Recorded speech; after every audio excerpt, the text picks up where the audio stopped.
কেন মাতা পার্বতী মহাদেবকে নিজের স্তন পান করিয়েছিলেন? পৌরাণিক কাহিনীর মতে মহর্ষি দুর্বাসা সমস্ত সংসার শ্রীহীন হওয়ার অভিশাপ দেন।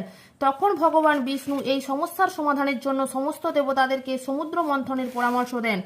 বিষ্ণুদেবের কথা মতো সমস্ত দেবতা ও অসুররা মিলে সমুদ্র মন্থন আরম্ভ করেন, কিন্তু মন্থন থেকে অমৃতের পরিবর্তে হলাহল বিষ বেরিয়ে আসে, সমস্ত সৃষ্টিতে ছড়িয়ে পড়ে। এতে সৃষ্টির বিনাশের আরম্ভ হয়। সৃষ্টিকে রক্ষা করার জন্য ভগবান শিব এগিয়ে আসেন আর সমস্ত বিষ পান করেন। এর ফলে মহাদেবের শরীর নীল হয়ে যায় আর তিনি বিষের প্রভাবে কাতর হয়ে পড়েন। তখন মাতা পার্বতী মহাদেবের কণ্ঠে সমস্ত বিষ আটকে দেন, কিন্তু এতে ওনার জ্বালা শান্ত হচ্ছিল না। তখন পার্বতী এক যোগিনীর রূপ ধারণ করে মহাদেবকে নিজের স্তন পান করার আজ আমরা সেই দেবীকে মা তারা রূপে পূজা করি।